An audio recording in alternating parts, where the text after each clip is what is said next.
Pas de place pour toi. Le budget est serré. Mon père m'a envoyé un texto alors que je faisais mes valises pour rentrer à la maison pour Noël après 3 ans d'absence. Au lieu de cela, il a invité mon frère, sa famille, et tous ses riches partenaires d'affaires.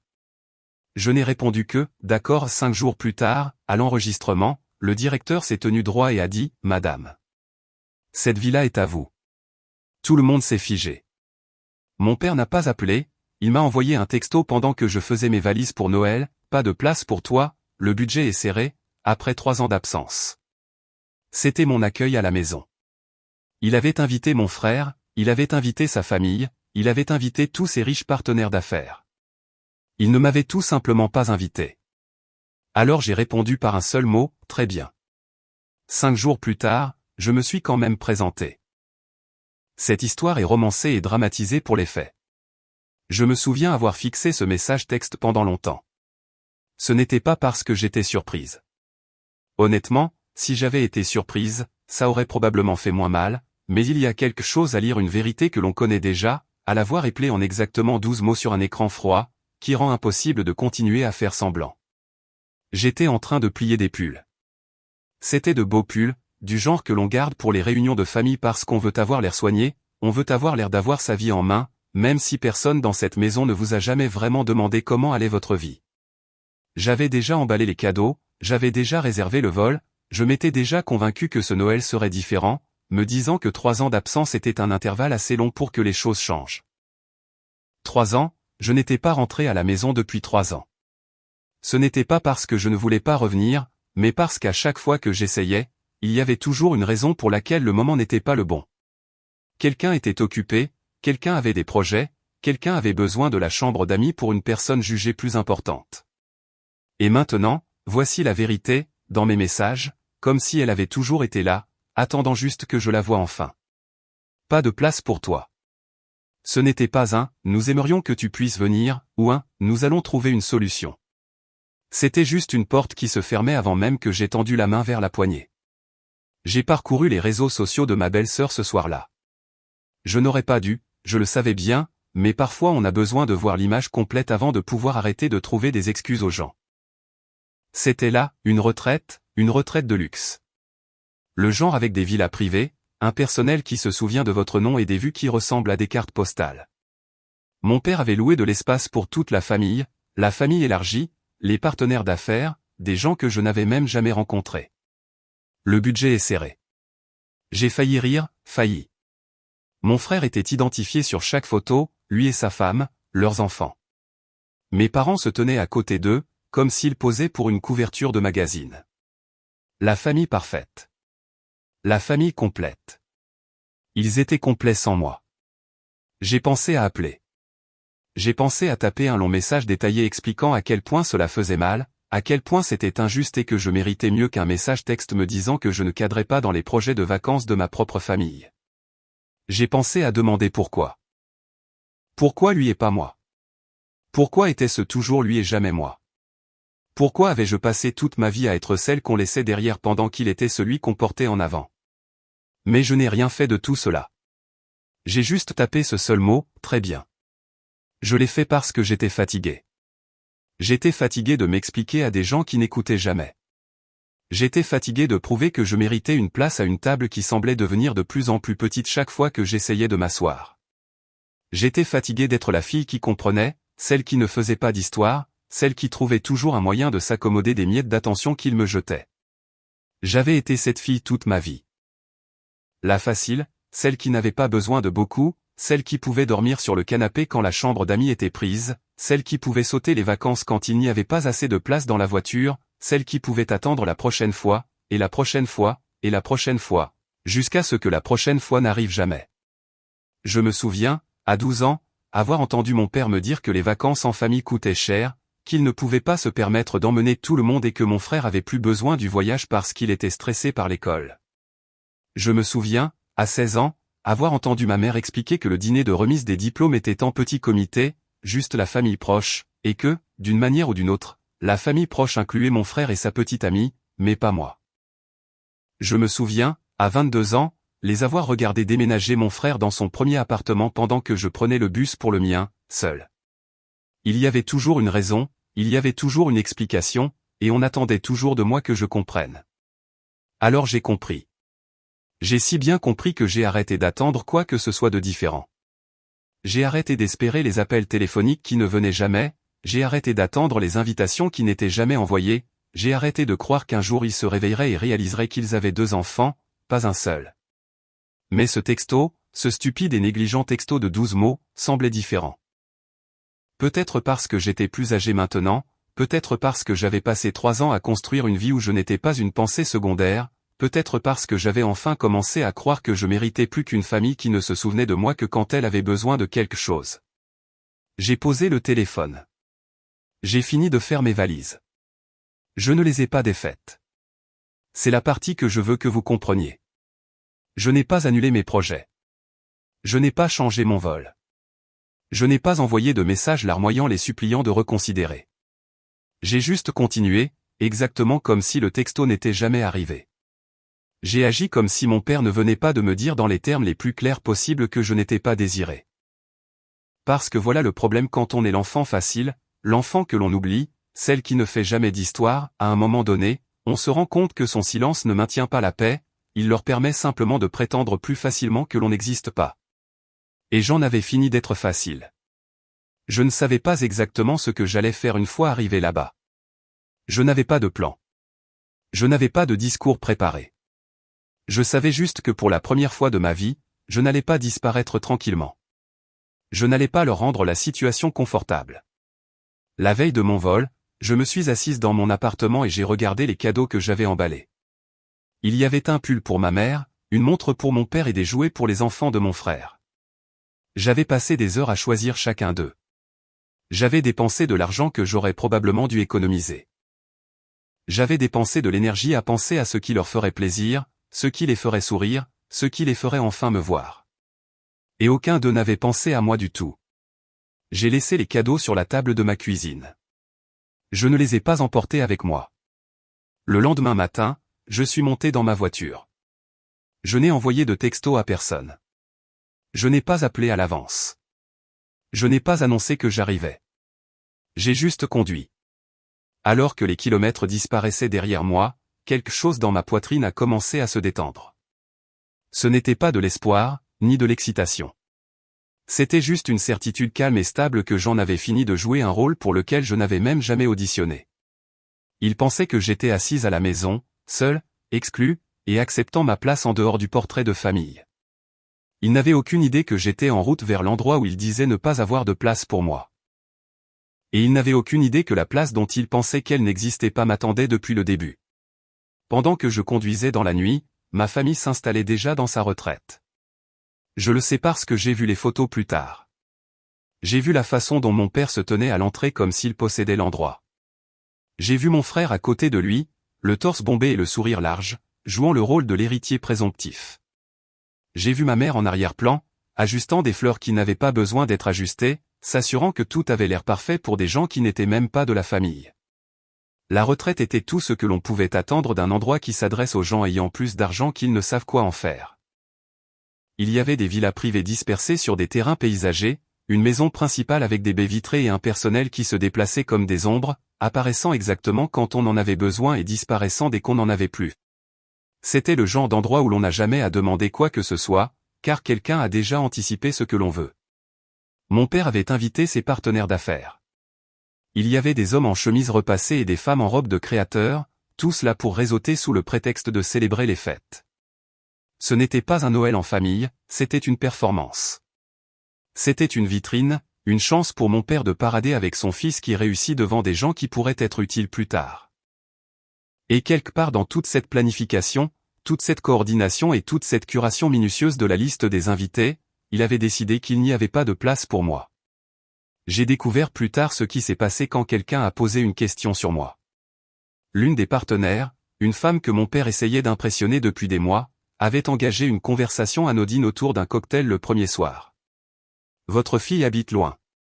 La question est restée en suspens dans l'air un instant de trop. J'imagine le sourire de mon père se crisper au coin des lèvres. J'imagine ma mère trouvant soudain quelque chose de fascinant à regarder de l'autre côté de la pièce. J'imagine mon frère et sa femme échangeant un regard, le genre de regard qui dit qu'il savait que cela finirait par arriver. Elle est occupée, a dit mon père. Elle n'a pas pu venir cette année. Il n'y a eu aucune explication, aucune élaboration. C'était juste un rejet net et propre, enveloppé dans un mensonge. Parce que c'est ça, le truc avec ma famille. Ils ne parlent pas de moi. Ils parlent autour de moi. Ils parlent par-dessus l'espace que je devrais occuper, le remplissant d'excuses et de déviations jusqu'à ce que tout le monde oublie qu'il y avait censé avoir quelqu'un là en premier lieu. Je me demandais autrefois si ça leur faisait mal de faire ça, de m'effacer si facilement des conversations, de prétendre que j'étais juste occupé, ou indisponible, ou ailleurs, alors que la vérité était qu'ils n'avaient jamais pris la peine de m'inclure. Mais j'ai arrêté de me poser la question il y a longtemps. On ne peut pas continuer à poser des questions auxquelles personne ne veut répondre. Mon frère, pendant ce temps, était dans son élément. C'était sa scène. C'était le monde pour lequel il avait été préparé depuis que nous étions enfants. Pendant qu'on m'apprenait à prendre moins de place, à avoir moins de besoins et à moins attendre, il était positionné au centre de tout. Il a appris à serrer fermement la main, à établir un contact visuel et à dire les bonnes choses aux bonnes personnes. Il a appris que le monde lui ouvrirait des portes s'il se présentait simplement avec assez de confiance. Et c'est ce qui s'est passé. Ça s'est toujours passé comme ça. Ce soir-là, mon père a levé son verre au dîner. J'ai aussi entendu parler de ça. Le discours qu'il a prononcé, le toast à la famille, au succès et à l'avenir qu'ils construisaient ensemble. Il a parlé d'héritage. Il a parlé de l'importance de s'entourer de personnes qui partagent votre vision. Il a parlé de mon frère comme s'il dirigeait déjà l'entreprise, comme si la transition de pouvoir n'était qu'une formalité à ce stade. Il ne m'a pas mentionné. Pas une seule fois. J'étais quelque part sur une autoroute quand ce toast a eu lieu. La radio jouait quelque chose dont je ne me souviens pas.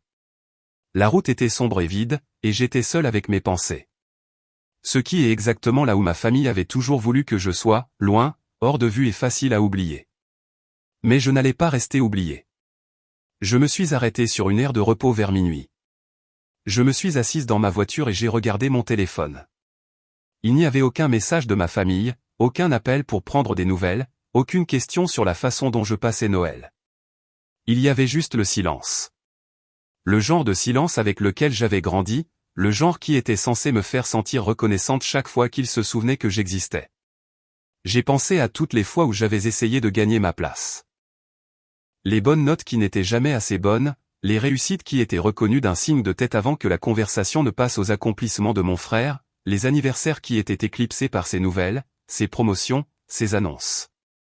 J'ai pensé à la façon dont j'avais appris à me faire de plus en plus petite jusqu'à ce qu'il ne reste presque plus rien.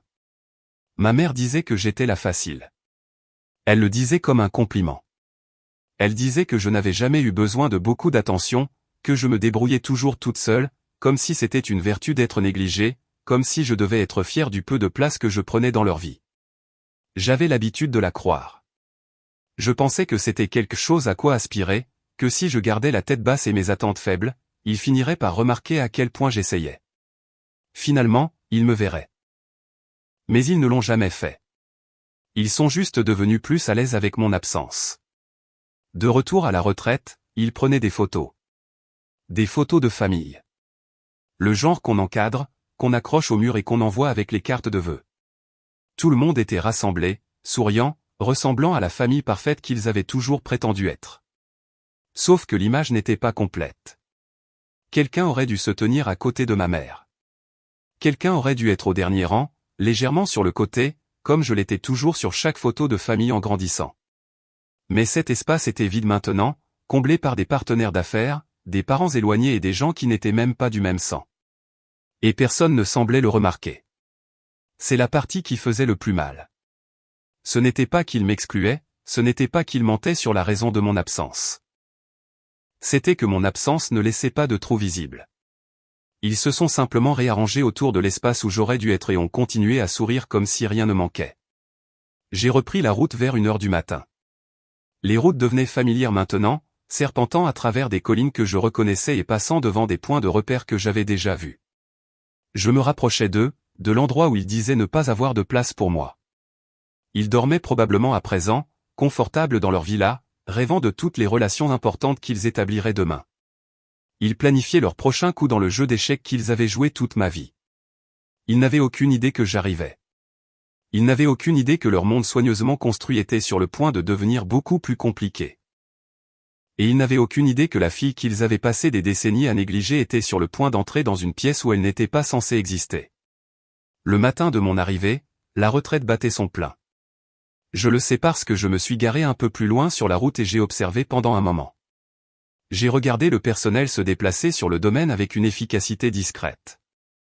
J'ai regardé les invités sortir de leur villa, habillés pour le petit déjeuner comme si c'était une séance photo. J'ai regardé ma famille sortir au soleil comme s'ils possédaient chaque centimètre carré de cet endroit. Mon père marchait avec l'assurance d'un homme qui croyait être exactement là où il devait être. Ma mère flottait à ses côtés, saluant les membres du personnel comme si elle était une reine reconnaissant ses sujets. Mon frère et sa femme suivaient de près, leurs enfants courant devant et riant, inconscients des murs invisibles que leur famille avait construits pour tenir certaines personnes à l'écart. Ils avaient l'air heureux.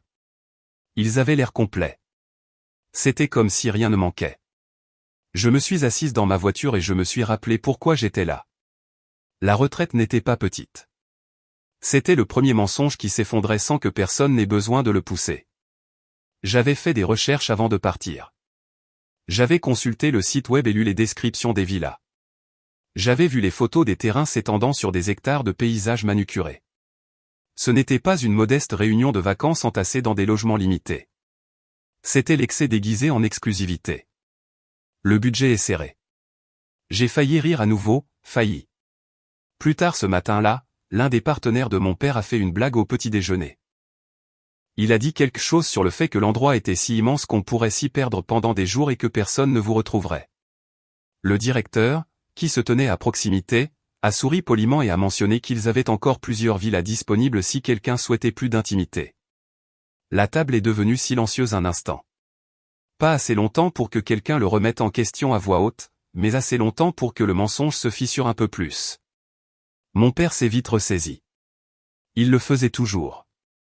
Il a fait un commentaire sur le fait qu'ils avaient tout ce dont ils avaient besoin, que le groupe avait la taille idéale et que les rassemblements intimes étaient de toute façon plus significatifs. La conversation a repris, mais j'imagine qu'il l'a senti, ce petit moment de révélation, cette minuscule fenêtre où quelqu'un aurait pu demander pourquoi, s'il y avait tant de place, sa fille n'était pas là. Ma mère a dû le sentir aussi. Elle était toujours meilleure pour dévier, pour orienter les conversations loin des vérités inconfortables et pour s'assurer que personne ne regarde de trop près les fissures de notre portrait de famille. Mais on ne peut pas tout contrôler. On ne peut pas anticiper toutes les questions. Et tôt ou tard, quelqu'un pose toujours la question que vous espériez qu'il ne poserait pas. C'est arrivé cet après-midi-là. L'une des partenaires, une femme nommée Catherine, discutait avec ma mère au bord de la piscine. Elle parlait de leur famille, comme les gens le font quand ils prétendent s'intéresser à la vie des autres. Combien d'enfants avez-vous? Que font-ils? C'étaient les questions habituelles qui passaient le temps entre les réunions d'affaires. Ma mère a dit qu'elle avait 2 enfants, un fils et une fille. Catherine a posé des questions sur les 2. Ma mère a parlé longuement de mon frère, de sa carrière, de sa famille, de ses accomplissements. Elle a parlé de la façon dont il était positionné pour reprendre l'entreprise un jour. Elle a parlé de lui comme s'il était déjà une légende, comme si l'histoire de son succès était gravée dans la pierre. Et votre fille? La question était assez innocente. Juste de la curiosité, de la conversation. Mais j'imagine que le sourire de ma mère a vacillé. J'imagine qu'elle a pris un moment pour se ressaisir avant de répondre. Elle habite loin.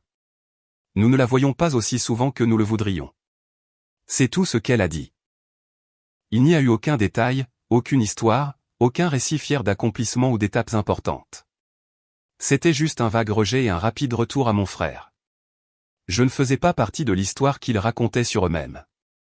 J'étais une note de bas de page, une pensée secondaire, quelque chose à mentionner brièvement et à dépasser rapidement. Pendant que ma famille organisait soigneusement son récit, j'étais toujours garé sur la route. J'observais toujours, attendant toujours quelque chose que je ne pouvais pas tout à fait nommer. Je n'étais pas nerveuse, ce qui m'a surprise. Je m'attendais à être anxieuse à l'idée de me présenter sans y être invitée, d'entrer dans une situation où l'on m'avait explicitement dit que je n'étais pas la bienvenue. Mais je me sentais calme et stable, comme si je faisais enfin quelque chose qui avait du sens, au lieu de simplement accepter les miettes qu'il me jetait. Vers midi, j'ai vu le directeur traverser le domaine. Il parlait à un membre du personnel, montrant du doigt le bord ouest de la propriété, où se trouvaient les villas privées. Le membre du personnel a hoché la tête et a disparu dans cette direction. J'ai découvert plus tard de quoi il s'agissait dans cette conversation. Il y avait une villa qui avait été tenue séparément du groupe principal. Elle était réservée sous un nom différent, un nom que le personnel reconnaissait mais ne mentionnait jamais à la famille réunie dans la maison principale. C'était une villa qui attendait, silencieuse et prête, pour quelqu'un qui n'était pas censé être là. Ma famille pensait contrôler la liste des invités. Ils pensaient connaître tous ceux qui appartenaient à cette retraite. Ils pensaient avoir réussi à exclure la seule personne qui compliquait leur image parfaite. Mais ils ne possédaient pas cet endroit. Ils ne faisaient que le louer. Et quelqu'un d'autre était là avant eux. Ce soir-là, alors que ma famille se rassemblait pour le dîner, j'ai parcouru le reste du chemin. Je me suis garé là où personne ne me remarquerait. J'ai marché vers l'entrée où le personnel me reconnaîtrait et où ma famille ne s'attendrait pas à me voir. Les lumières étaient allumées dans la villa principale. Je pouvais entendre des rires à travers les fenêtres, le tintement des verres et le murmure des conversations. J'ai entendu la voix de mon père s'élever au-dessus des autres, racontant une histoire que tout le monde faisait semblant de trouver fascinante. Il célébrait. Il portait un toast à la famille. Ils se félicitaient de ce rassemblement parfait qu'ils avaient créé. Et ils n'avaient aucune idée que la fille qu'ils avaient rayée de l'histoire se tenait juste à l'extérieur du cadre. Je ne suis pas entré ce soir-là. Je ne me suis pas annoncé. Je me suis juste enregistré dans ma villa, celle qui m'attendait, celle dont ils ignoraient l'existence. Le personnel m'a accueilli par mon nom. Ils m'ont souhaité la bienvenue comme si je revenais à la maison après un long voyage. Ils se sont assurés que tout était exactement comme je l'aimais. Et pour la première fois depuis aussi longtemps que je me souvienne, je me suis senti à ma place quelque part. Ce n'était pas parce que ma famille m'avait fait de la place. C'était parce que j'avais revendiqué mon propre espace. Parce que l'endroit où ils pensaient qu'il n'y avait pas de place pour moi en avait toujours eu, mais pas pour la fille qu'ils s'attendaient que je sois. Cette première nuit dans ma villa, le sommeil était impossible. Ce n'est pas l'arrivée non invitée qui me tenait éveillé, c'était les décennies d'entraînement qui m'avaient mené ici, les leçons silencieuses et mortelles sur la façon d'être exclu sans faire de bruit. J'ai vérifié mon téléphone à minuit. Un message de ma mère était là, brillant dans le noir. J'espère que tu passes un bon Noël. Nous pensons à toi. Aucune excuse, aucune mention de la retraite. Juste une note soignée et stratégique pour satisfaire sa conscience sans avoir à m'offrir réellement une place. Je n'ai pas répondu. Pendant des années, j'avais renvoyé des mensonges joyeux pour qu'ils se sentent mieux de m'oublier. Pas ce soir. J'avais 8 ans la première fois que j'ai compris mon rôle. Nous partions en voyage, et je me souviens de mon père, debout près de la voiture, regardant les sièges, puis moi. 4 sièges, 5 personnes, dit-il avec un haussement d'épaule. Mathématiques simples. Quelqu'un devait rester. Il ne m'a même pas regardé. Il a juste attendu l'inévitable. Ma mère s'est agenouillée, ses mains lourdes sur mes épaules. Tu comprends, n'est-ce pas? On te rapportera quelque chose de sympa. J'ai hoché la tête, car c'était le script. Je les ai regardés s'éloigner en voiture, et quand ils sont revenus, ils m'ont tendu un porte-clés bon marché d'une station-service. Je suis resté assise là, serrant ce souvenir en plastique, écoutant leurs blagues d'initié, apprenant que mon travail était d'être reconnaissante pour les miettes de leur mémoire. À 15 ans, j'ai essayé de briser le script. Lors d'une session de planification de vacances, remplie de discussions sur l'espace limité et les budgets serrés, j'ai enfin pris la parole. Je veux venir. Ce n'est pas juste que je sois toujours celle qui reste. La pièce n'a pas explosé. Elle s'est figée. C'était un silence froid et suffocant, comme si j'avais commis un crime en exprimant la vérité. Ma mère a soupiré, ce sont las d'une femme accablée par un enfant difficile. Tu rends toujours les choses plus difficiles qu'elles ne le sont. Pourquoi ne peux-tu pas simplement comprendre? Mon père n'a rien dit. Il m'a juste regardé avec une expression de pure déception lasse. Il n'était pas déçu par l'exclusion, il était déçu que je l'ai remarqué. J'ai immédiatement reculé. Je me suis excusé d'avoir fait des histoires. J'ai passé la semaine suivante à être extra serviable, extra agréable et complètement invisible pour expier le péché d'avoir eu un besoin. Ils m'ont félicité pour ça. Tu demandes si peu d'entretien, disait-il. Je n'étais pas de nature à demander peu d'entretien, j'étais ainsi par nécessité. J'ai appris qu'avoir des besoins était un inconvénient qui menaçait ma place dans la famille, alors j'ai cessé d'en avoir.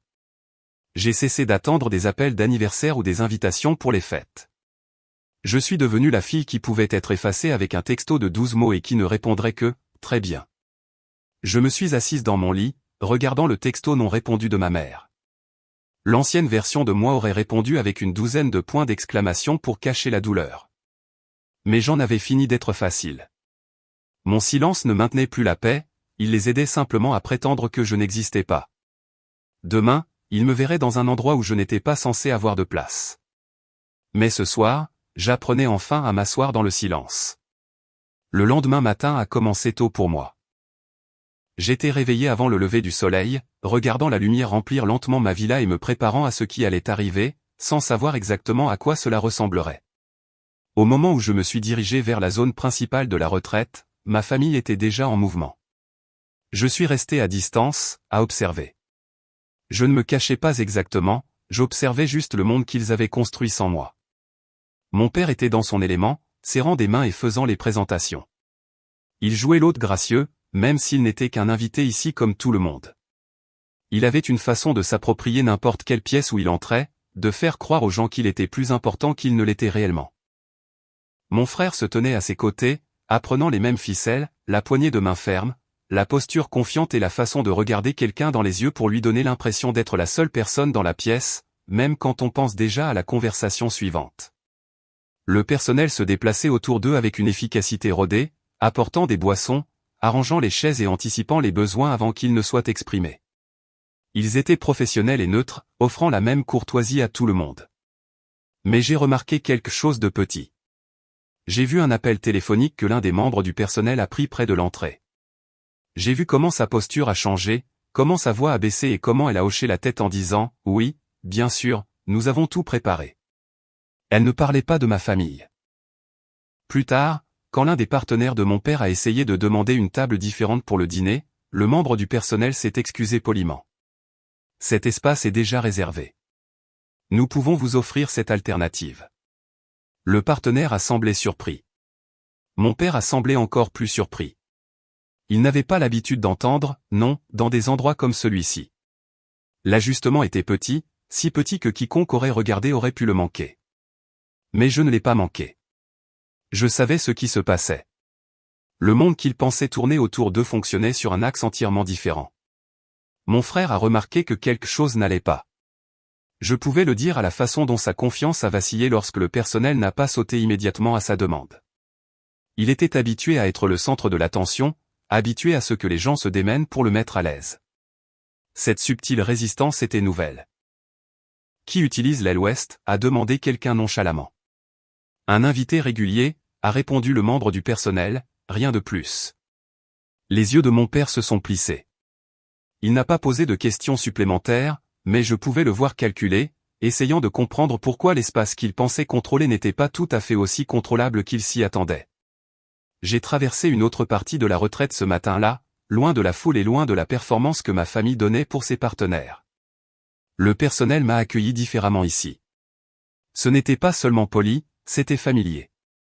Ils connaissaient mon nom sans consulter de liste. Ils ajustaient leur ton, leur vitesse et leur attention. Le contraste était subtil mais indubitable. Dans le monde où ma famille jouait son importance, j'étais simplement reconnu. Au déjeuner, j'ai vu mon père balayer la salle du regard. Il cherchait quelque chose, quelqu'un. Peut-être essayait-il d'identifier qui était le mystérieux invité régulier, ou peut-être était-il simplement mal à l'aise à l'idée qu'il y avait une couche de cet endroit à laquelle il n'avait pas accès. Ses partenaires commençaient à le remarquer aussi. Les petites incohérences, la façon dont le personnel répondait plus rapidement aux demandes de certaines zones et la façon dont certains espaces semblaient réservés à des personnes qui n'étaient pas dans leur groupe. Un partenaire s'est penché vers mon frère. Je pensais que votre père connaissait tout le monde ici. Mon frère a souri, mais cela n'a pas atteint ses yeux. Il les connaît. C'est probablement juste un problème d'horaire. Mais ce n'était pas un problème d'horaire, et quelque part au fond de lui, je pense qu'il le savait. Ma mère essayait de maintenir le tout. C'était son travail. Ça avait toujours été son travail. Elle lissait les fissures, mettait tout le monde à l'aise et s'assurait que personne ne regarde de trop près quoi que ce soit qui pourrait perturber la surface. Elle était douée pour ça. Elle l'avait fait toute ma vie. Mais même elle ne pouvait pas contrôler ce qu'elle ne comprenait pas. Cet après-midi-là, je l'ai vue s'arrêter près de l'entrée de l'aile ouest, la zone où se trouvait ma villa. Elle a regardé le chemin comme si elle essayait de voir quelque chose qui était juste hors de portée. Un membre du personnel s'est approché et lui a demandé si elle avait besoin d'aide. Elle a secoué la tête et a dit qu'elle se promenait simplement. Mais j'ai vu son visage. J'ai vu cette lueur de quelque chose, de la confusion peut-être, ou la reconnaissance d'un schéma qu'elle ne pouvait pas tout à fait identifier. Elle est partie sans aller plus loin. Au dîner ce soir-là, l'énergie avait changé. La confiance facile du premier jour était toujours là, mais en dessous, quelque chose d'autre s'insinuait. Mon père riait un peu trop fort. Mon frère parlait un peu trop. Les partenaires posaient des questions qui avaient autrefois des réponses simples. C'est une belle propriété. Comment l'avez-vous trouvée? Mon père s'est lancé dans une histoire de relations et de recommandations, sur le fait de connaître les bonnes personnes et sur l'importance de cultiver des relations avec des endroits comme celui-ci. Mais j'ai remarqué qu'il n'a jamais dit qu'il était un habitué. Il n'a jamais prétendu avoir une relation de longue date avec la retraite, car il n'en avait pas. Moi si. Et pendant qu'il s'observait, essayant de déterminer qui était vraiment en charge de ce monde qu'il pensait comprendre, j'étais déjà à l'intérieur. La pièce qu'ils avaient construite n'avait jamais été aussi solide qu'ils le croyaient, et les fondations étaient sur le point de bouger. Le deuxième jour complet de la retraite, ma famille a commencé à se battre contre quelque chose qu'elle ne pouvait pas nommer.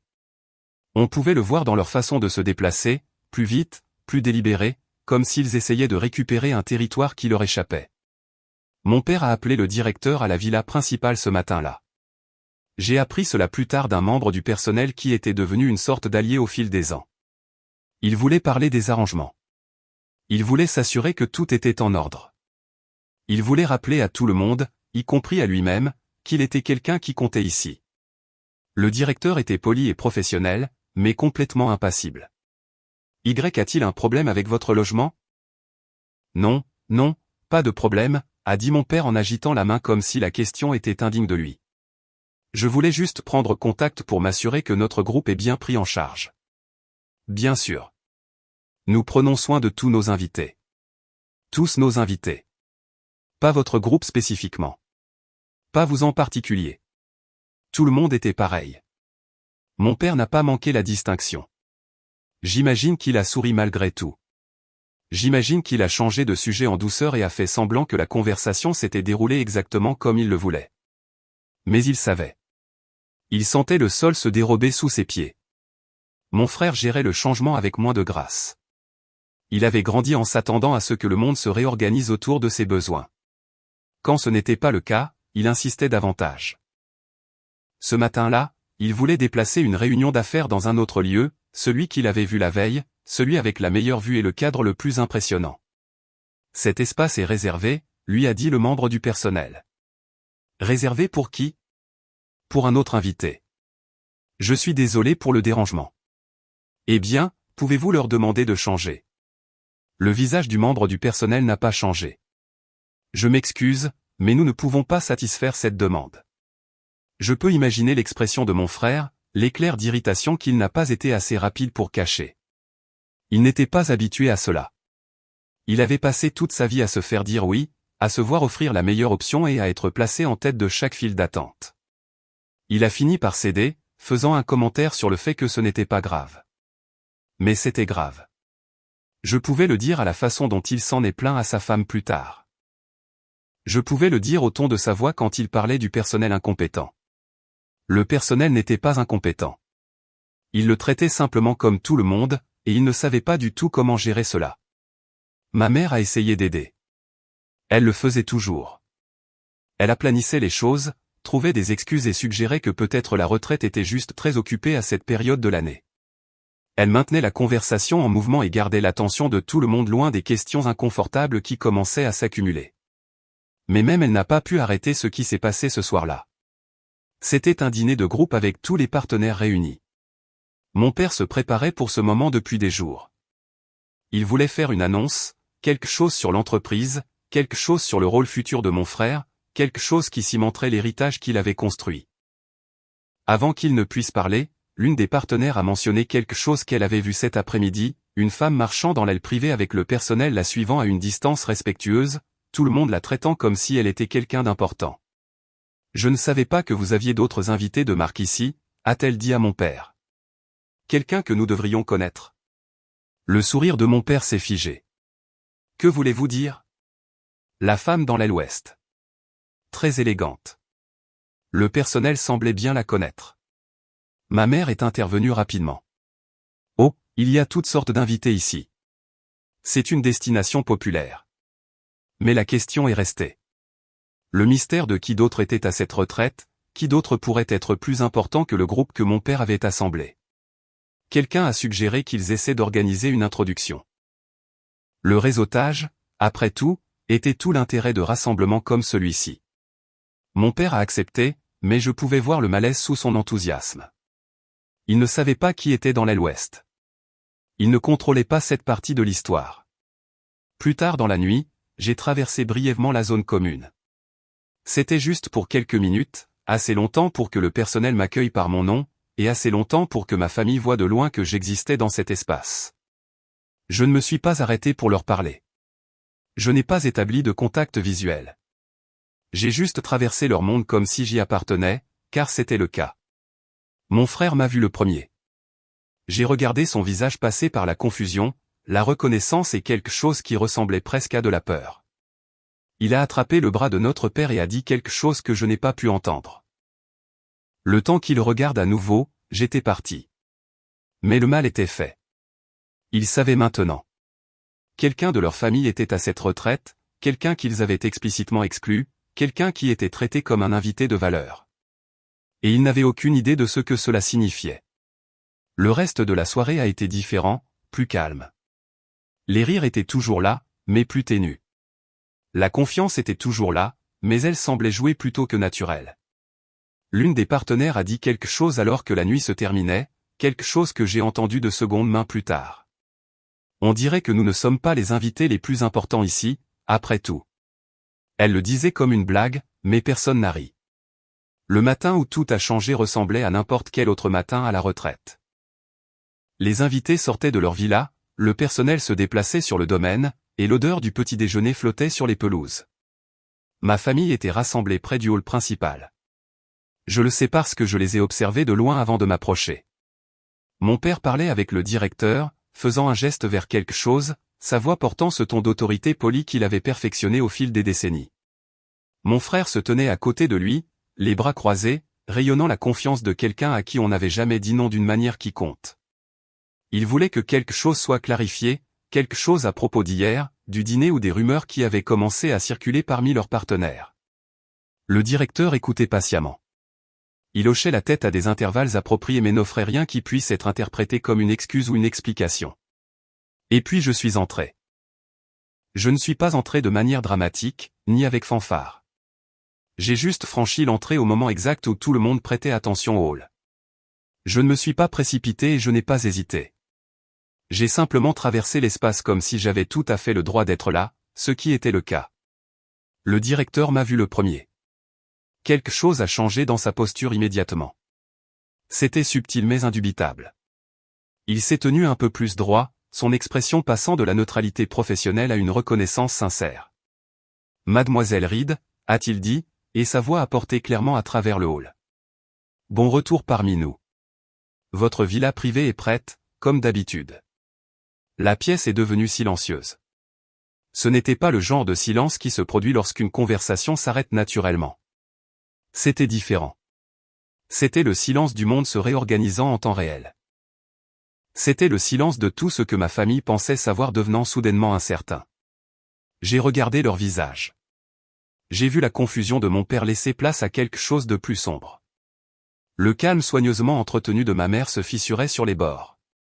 La mâchoire de mon frère s'est contractée avec quelque chose qui aurait pu être de la colère ou de la peur. Comme d'habitude. Ces deux mots flottaient dans l'air comme un verdict. Ce n'était pas ma première visite. Ce n'était pas une occasion spéciale. Comme d'habitude. C'était la façon dont il le disait aux habitués, aux personnes qui comptaient et aux invités dont il se souvenait des noms sans consulter de liste. J'ai remercié le directeur. J'ai accepté ma clé. Je n'ai pas regardé ma famille, mais j'ai senti leurs yeux sur moi. J'ai senti les questions qu'ils étaient trop stupéfaits pour poser. J'ai senti le récit soigné qu'ils avaient construit sur eux-mêmes commencer à s'effriter. L'une des partenaires a parlé la première. Elle se tenait près de mon père, assez près pour avoir tout entendu. Elle s'est tournée vers lui avec cette expression poliment confuse que les gens utilisent lorsqu'ils réalisent qu'ils ont été induits en erreur. Je pensais que vous aviez dit que votre fille ne pouvait pas venir cette année. Mon père n'a pas répondu immédiatement. J'imagine qu'il était encore en train de traiter l'information, essayant toujours de comprendre comment la fille qu'il avait exclue de sa liste d'invités soignés était accueillie comme une habituée de valeur dans la même retraite. Il doit y avoir eu un malentendu, a dit rapidement ma mère.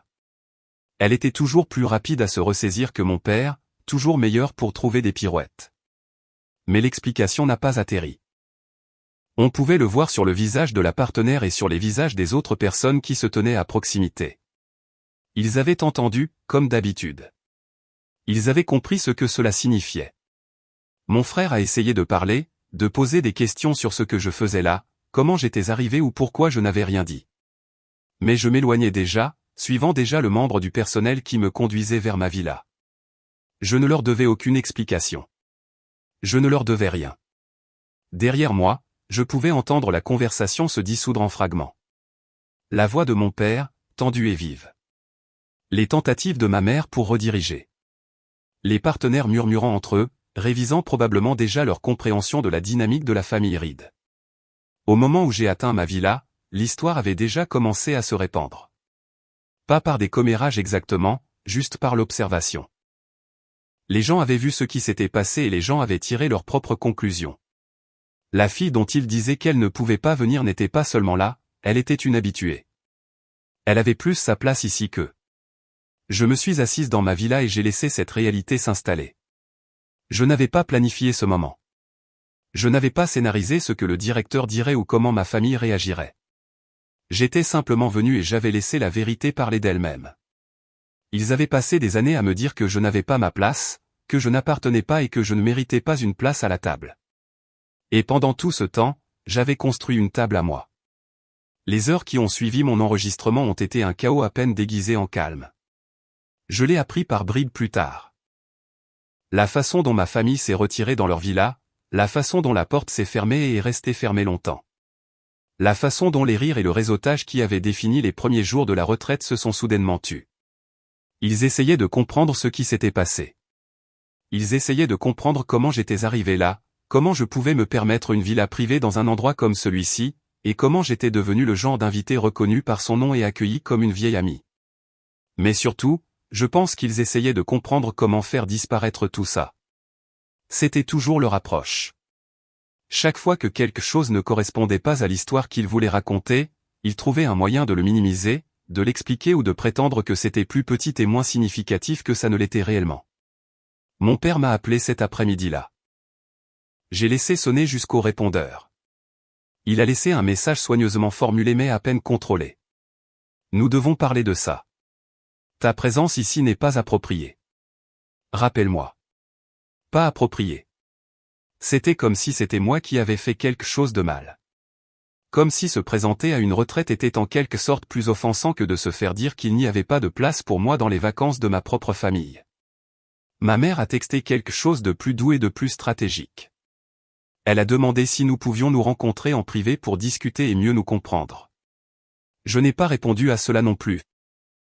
Mon frère n'a pas cherché à me contacter directement, mais j'ai appris d'un membre du personnel qu'il avait posé des questions, essayant de savoir depuis combien de temps je venais ici, essayant de comprendre quel genre d'arrangement j'avais, et essayant de comprendre comment sa petite sœur avait réussi à le dépasser dans un monde qu'il pensait être exclusivement le sien. Les partenaires posaient aussi des questions plus subtiles et plus polies, mais certainement curieuses.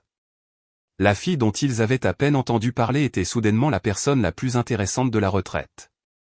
Le mystère de sa présence était plus captivant que n'importe quelle discussion d'affaires que mon père avait planifiée.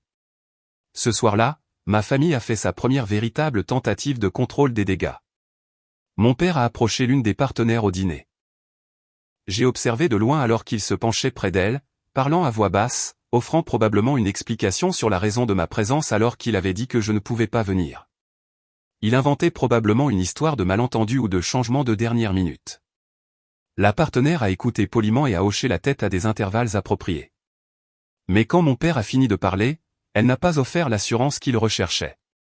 Elle a juste dit quelque chose de non engageant et a changé de sujet. C'est à ce moment-là que j'ai réalisé quelque chose d'important.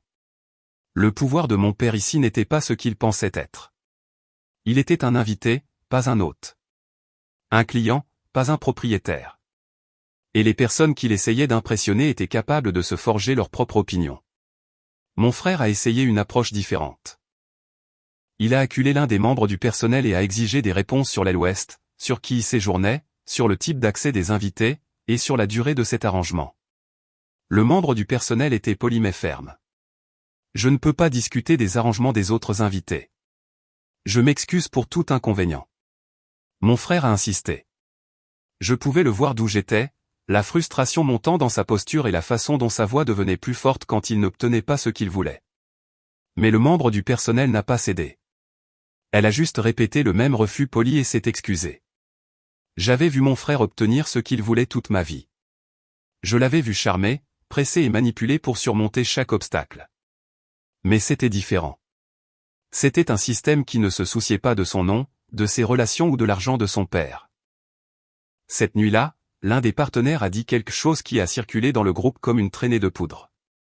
Il semble que la famille Reed soit plus compliquée qu'elle ne le laisse paraître. Ce n'était pas exactement une insulte, juste une observation.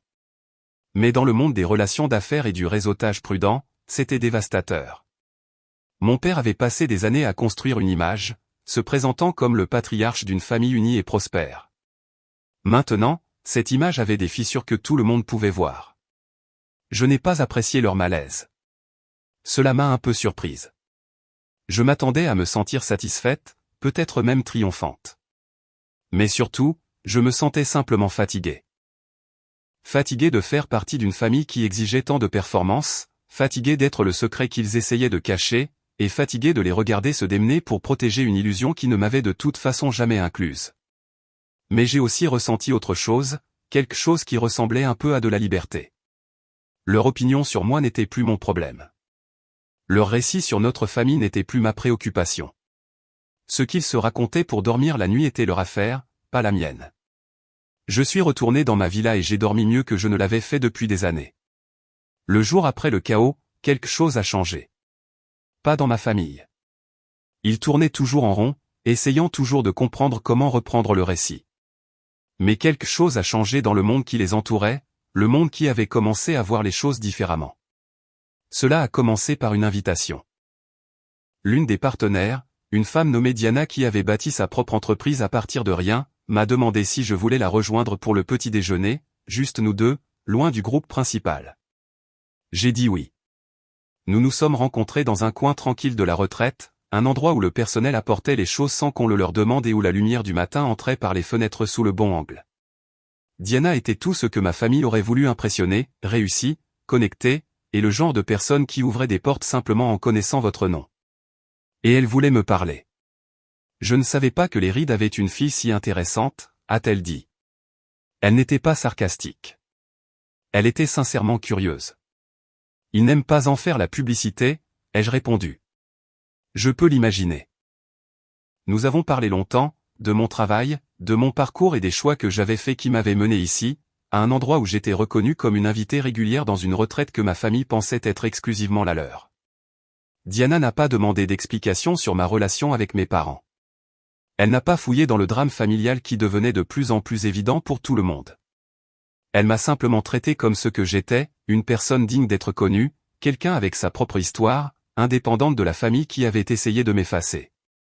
Vers la fin du petit déjeuner, elle a dit quelque chose qui m'est resté. Je sais ce que c'est que d'être sous-estimé par des gens qui auraient dû mieux savoir. La meilleure vengeance n'est pas de leur prouver qu'ils ont tort, c'est de construire quelque chose de si réel que leur opinion cesse d'avoir de l'importance. Je pense qu'elle a vu quelque chose en moi que ma famille n'avait jamais pris la peine de chercher, du potentiel, de la valeur et le genre de substance qui n'a pas besoin de validation externe pour exister. Plus tard ce matin-là, j'ai vu ma famille observer de l'autre côté du domaine. Ils nous avaient vus, Diana et moi, ensemble. Ils avaient vu la façon dont nous parlions d'égal à égal. Ils m'avaient vu être accepté dans un monde qu'ils avaient supposé m'être fermé. Mon frère a essayé d'approcher Diana par la suite. Je l'ai vu se présenter, lui serrer la main et essayer de jouer de son charme. Elle a été polie mais brève, passant rapidement à autre chose. Il est resté là un moment après qu'elle se soit éloignée, l'air perdu, l'air de quelqu'un qui venait de réaliser que les règles qu'il avait toujours suivies pourraient ne pas fonctionner partout. Cet après-midi-là, j'ai été invité à un rassemblement privé, un petit groupe d'invités qui venaient à cette retraite depuis des années. C'était le cercle restreint, si une telle chose existait, des gens qui se connaissaient, qui faisaient des affaires ensemble et qui se faisaient confiance d'une manière qui allait au-delà du réseautage des fêtes. Ma famille n'était pas invitée. Je ne sais pas s'ils étaient au courant du rassemblement ou non, mais si c'était le cas, l'exclusion a dû faire mal, de la même manière que chaque exclusion m'avait fait mal en grandissant, de la même manière que de s'entendre dire qu'il n'y avait pas de place m'avait fait mal il y a quelques jours. La différence était que j'avais trouvé ma propre place. J'avais construit mon propre espace.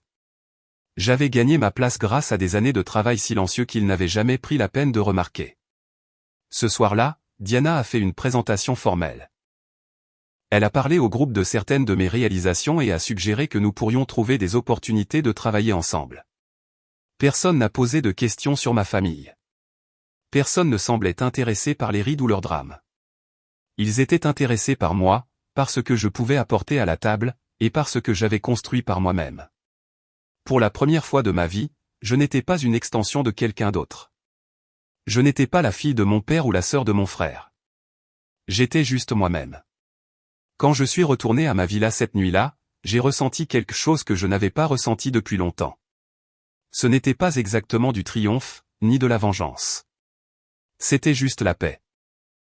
J'avais passé tant d'années à me battre pour une place dans une famille qui ne voulait pas de moi, et pendant tout ce temps, il y avait eu d'autres endroits, d'autres personnes et d'autres tables où ma présence n'était pas seulement tolérée, mais appréciée. Ma famille avait été si concentrée à m'exclure qu'elle n'avait jamais remarqué que j'avais cessé d'avoir besoin de leur inclusion. Le lendemain matin, le monde soigneusement construit de mon père a commencé à s'effondrer pour de bon. Cela ne s'est pas produit de manière spectaculaire, avec des explosions ou des confrontations, mais tranquillement, pièce par pièce, comme un bâtiment dont les fondations avaient finalement cédé. Cela a commencé par un appel téléphonique. L'un de ses partenaires a appelé pour reporter une réunion qu'ils avaient prévue après la retraite. Quelque chose était survenu. Ils resteraient en contact. Ils étaient vraiment désolés pour le désagrément. Mon père a pris l'appel avec calme. Ces choses arrivaient. Les affaires étaient imprévisibles. Puis un autre appel est arrivé. Et un autre. 3 réunions ont été reportées. 2 prospects étaient soudainement indisponibles. Une conversation sur un investissement a été mise en attente indéfiniment. Personne n'a rien dit directement. Personne n'a mentionné sa fille, le dîner gênant ou les rumeurs qui circulaient depuis mon arrivée inattendue. Ils sont simplement devenus occupés, indisponibles, difficiles à joindre. Mon père n'a pas compris au début. Il a continué à passer des appels, à envoyer des emails et à essayer de sauver les relations qu'il avait passé la retraite à construire.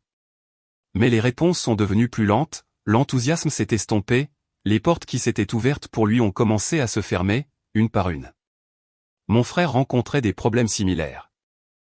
Une opportunité qu'il cultivait depuis des mois s'est soudainement refroidie. Un partenaire qui avait semblé enthousiaste est devenu poliment distant.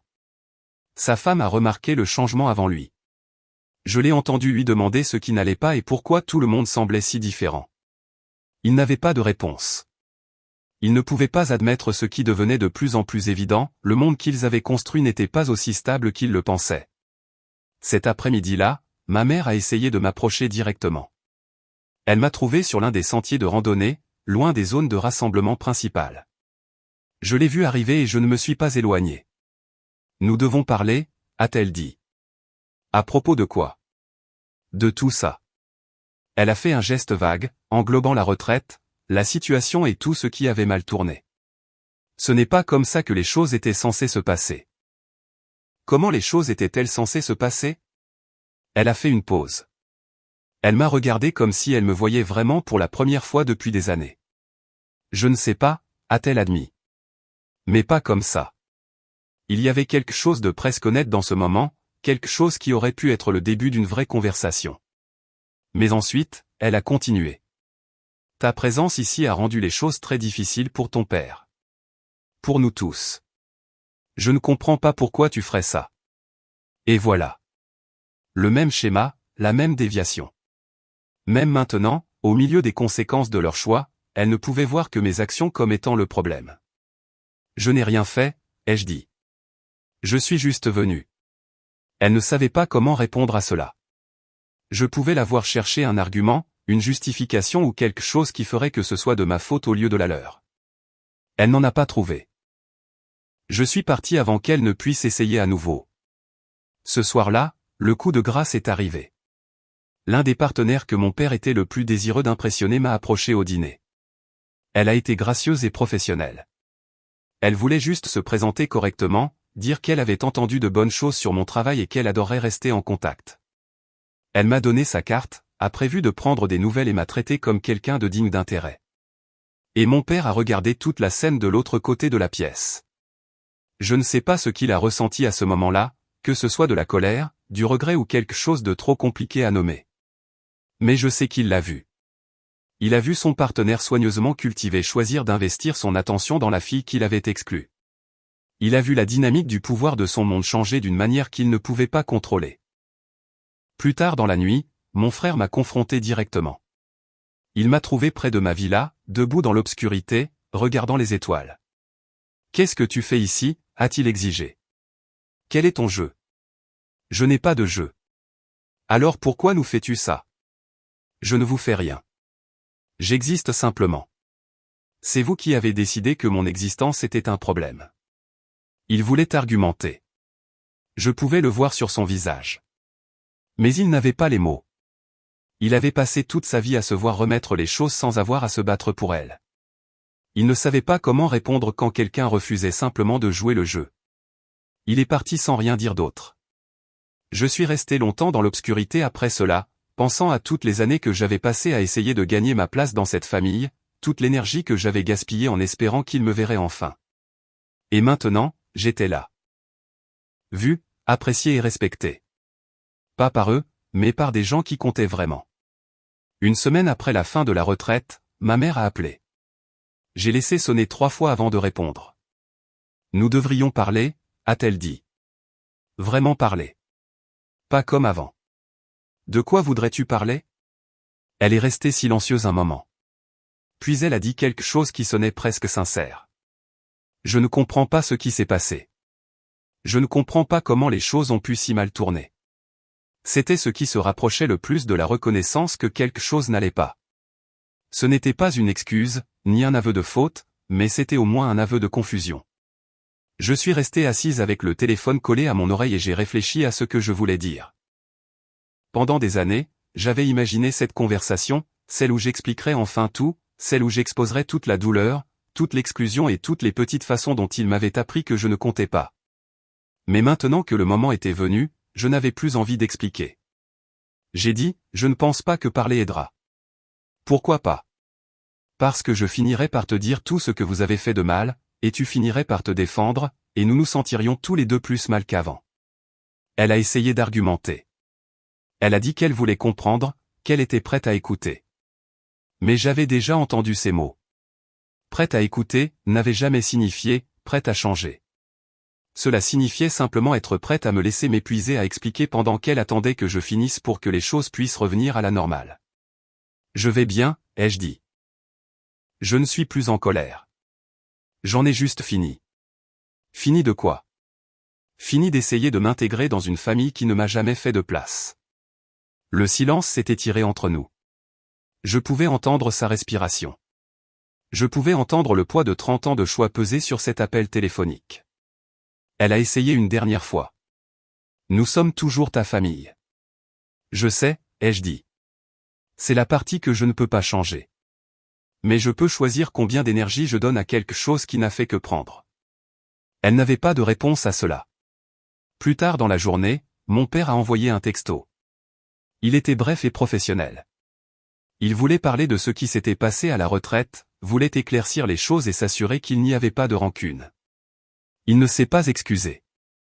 Il n'a pas reconnu qu'il m'avait exclu. Il n'a pas mentionné le message texte qui avait tout déclenché.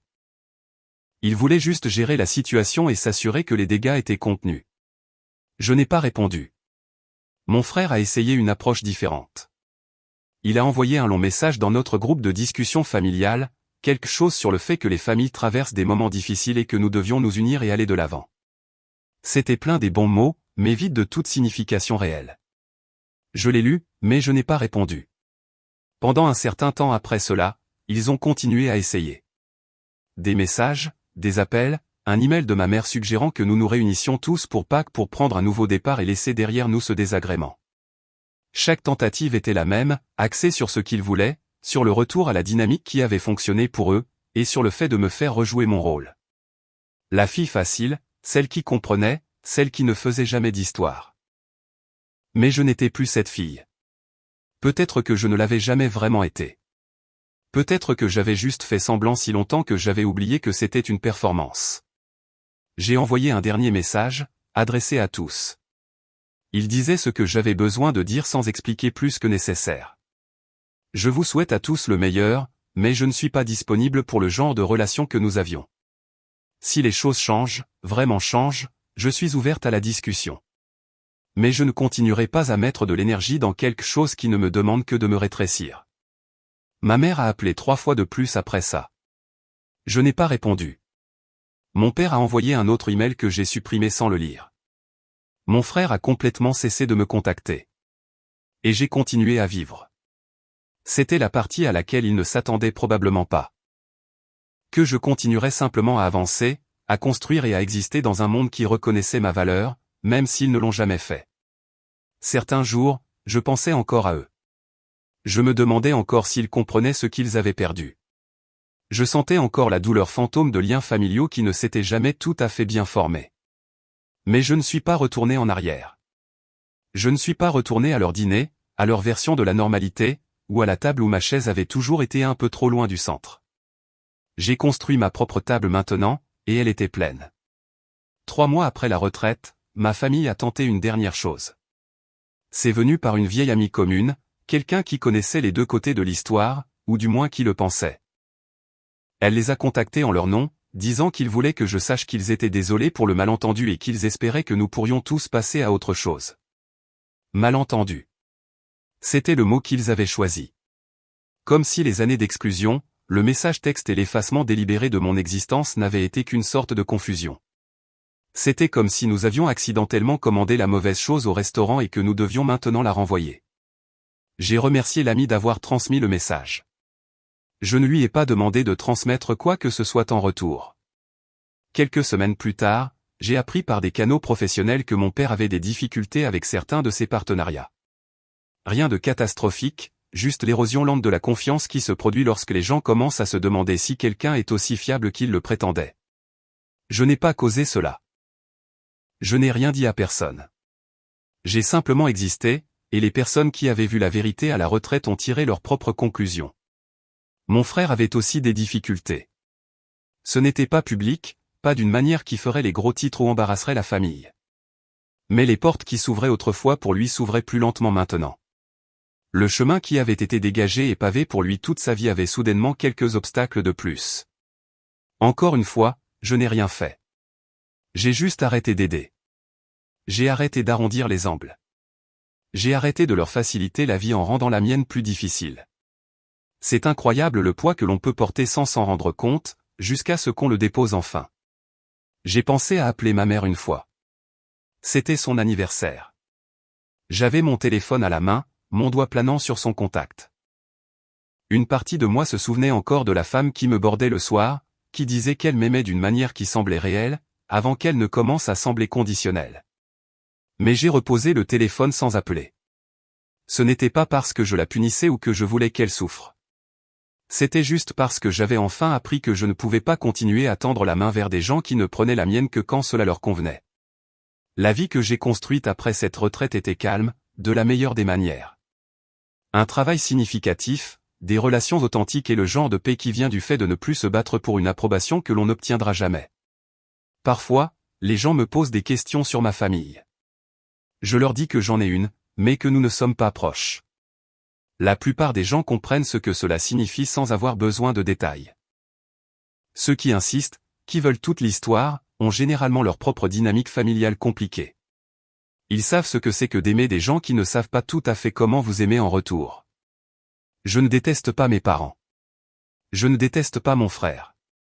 J'ai juste accepté, enfin, qu'ils sont qui ils sont, et je suis qui je suis, et ces deux choses ne vont pas ensemble comme une famille est censée le faire. La dernière fois que j'ai eu de leurs nouvelles, c'était un message texte de ma mère. C'était mon anniversaire. Elle a envoyé une brève note, 2 phrases. Joyeux anniversaire. J'espère que tu vas bien. Il n'y avait aucune mention de l'année passée, aucune reconnaissance de tout ce qui avait changé. C'était juste le strict minimum requis pour maintenir l'apparence d'une relation. Je l'ai lu, mais je n'ai pas répondu. Ce n'était pas parce que j'étais en colère ou que je voulais marquer un point. C'était juste parce qu'il n'y avait plus rien à dire. Certaines personnes passent toute leur vie à essayer de réparer des familles qui ne veulent pas être réparées, à essayer de gagner un amour qui n'a jamais vraiment été offert, ou à essayer de prouver qu'elles méritent une place qui a été donnée à quelqu'un d'autre il y a longtemps. J'étais l'une de ces personnes pendant 30 ans. Je ne le suis plus. La villa à la retraite est toujours là, m'attendant toujours chaque fois que je veux y retourner. Le personnel connaît toujours mon nom. Les gens que j'y ai rencontrés me contactent toujours, m'invitent toujours à des choses et me traitent toujours comme quelqu'un de digne d'intérêt. Et ma famille se réunit toujours pour les fêtes dans des endroits où ils se disent qu'il n'y a pas de place pour moi. Mais j'ai arrêté de chercher de la place dans leur maison. J'ai arrêté d'attendre une invitation qui n'allait jamais venir. J'ai ma propre place maintenant. J'ai ma propre maison. Ma propre vie est pleine de gens qui m'ont choisi sans qu'on le leur demande. Et c'est suffisant. C'est plus que suffisant. C'est tout ce dont j'ai toujours eu besoin et que je n'ai jamais su comment demander.